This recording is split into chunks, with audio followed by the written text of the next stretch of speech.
Everybody, and welcome to Mr. Dixon's Arrested Development. I'm Mr. Dixon. So let's begin another stories of our wonderful religious friends, shall we? Of course. All right, first story. This is from some site called News Bites. It was on Yahoo News. I don't know if they're legit. I hope they are, but we're going to read this story anyway. This is from Ajmer. I don't know. It's Ajmer. I believe this is in India. Priest rapes 7-year-old girl inside temple. Arrested. Priest raped 7-year-old girl inside temple, arrested. Makes sense. You're raping a 7-year-old girl. You're raping anybody. You really should get arrested. So that's good stuff. In yet another incident of sexual atrocities against children, a 7-year-old girl was allegedly raped by a temple priest in Ajmer on Wednesday. The little girl had gone to Kali Chat Hanuman temple to collect the family's livestock when the priest tricked her into the shrine and raped her. Could have been too hard to trick a 7-year-old into a shrine. Why did they have a little girl pick up the livestock? What livestock can a 7-year-old collect? A turkey or something? A chicken? What? I'm not blaming the family, obviously. I just seem to find a God. Anyway, the 40-year-old accused has been arrested and booked under the POSCO Act. There's something called it's a POCSO Act. Obviously passed in this corner of the world. The temple is located on the Kaliapur Hills on the outskirts of Ajmer. After raping her, the accused Swami Savid, alias Balwant, left her in an unconscious state. When the girl did not return home, her father went looking for her. He found her in the temple. On gaining consciousness, the girl narrated the ordeal, after which a police case was registered. According to a TOI report, what's that? I don't know. The priest, who belonged to the Madhya Pradesh, had been taking care of the temple for 10 years, was a controversial figure. Well, he's raping 7-year-olds. That would make it pretty controversial. People avoided going to the temple because of the secluded area where it was located. Except people said they're 7-year-olds to pick up livestock. Why was the livestock at the temple anyway? Again, obviously, the main thing is this guy's a scumbag. The police said the minor has been sent to medical examination and treatment. Good way to begin. All right, let's move on to our next hilarious story. This is from WJLA.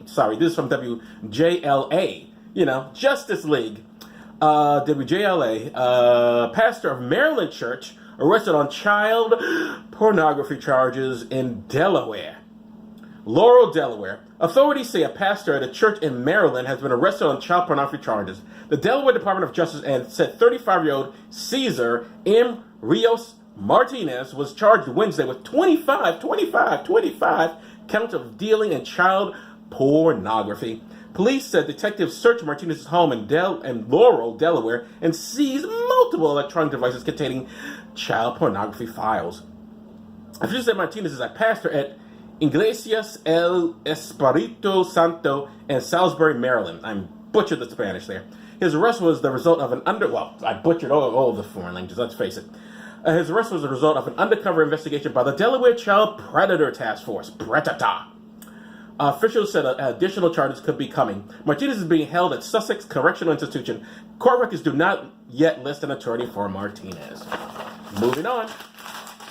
This is from there's no W. Well, there is a W, but not before this. There is a K. KWTX. That's from KWTX. Pastor arrested at middle. Hey, no youth pastor you notice so far, and it's not going to be any. No youth pastors in this edition. Pastor arrested at area middle school, released on his own recognizance. Gulfweight, Texas. Sheldon Ray Johnson. This is Texas. It's got to have 3 names. Sheldon Ray Johnson, 55, the pastor of the First United Methodist Church of Gulfweight, was free on his own recognizance, am I saying that correctly? Friday, after he was arrested for violating a criminal trespass warning that barred from being on the campus of any Gulfweight ISD school.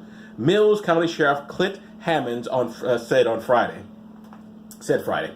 This warning was issued after what the Gulfweight Eagle first reported was an argument on April 20th with a Gulfweight middle school administrator, during which inappropriate language was directed at the official.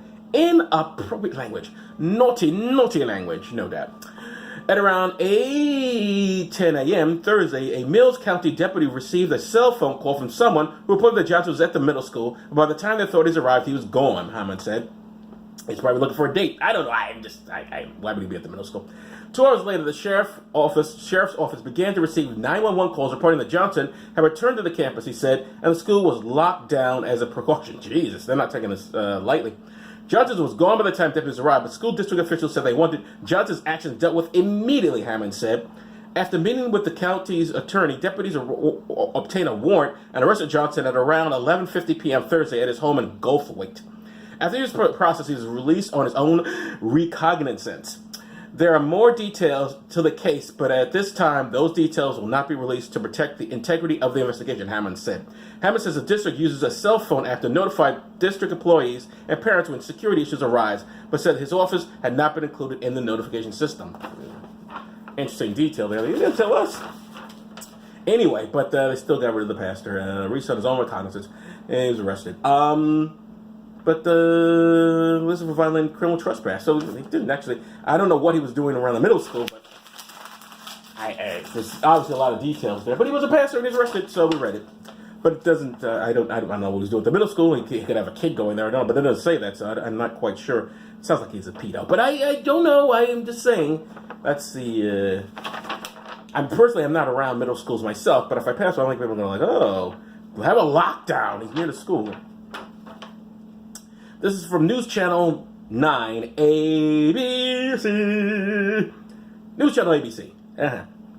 Incident report completed from preacher's arrest outside South Pitt Cornbread Festival. Cornbread. There's no pedoing here, by the way.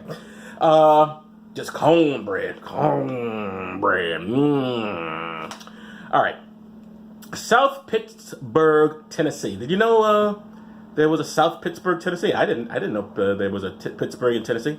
All of Tennessee is the Pitts. Ayo. The South Pittsburgh Police Department completed an incident report from a street preacher's arrest outside the National Cornbread Festival. Well, he's fucking with the cornbread. I don't blame him. What the fuck, man? Cornbread Festival. Cornbread is delicious.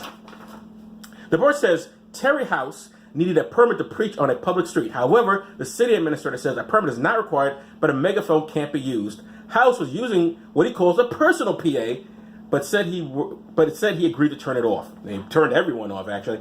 House. I liked him better when he was a doctor. The incident report says police received complaints of House's preaching and told him he had to move a further distance. After House refused, the report states the decision was made to arrest him. Get back. We are trying to enjoy the cornbread. And he says, oh, Jesus, hallelujah, hallelujah. Oh, I got to use my personal PA. Jesus. And they're like, oh, I can't eat. Listen, the funny thing is, this is Tennessee. Probably everyone there agreed with the Jesus bullshit. They just want to enjoy the cornbread because, you know what, they're not in church. Not in church. You can talk that shit in your church. No one's stopping you. Go to your church and do that shit. But the people enjoying the cornbread at the Cornbread Festival, for pity's sake. Ronnie Payne worked at the festival and saw a House on his way inside the festival. I think he shouldn't have been arrested, just asked to leave, Payne said, but he was asked to leave. But then again, in his mind, he was doing the right thing. No. I'm sure the guy thought he was doing the right thing was hanging around the middle school. I'm doing the right thing. Nobody cares. Nobody cares about you doing the right thing. What is the great thing? Jesus.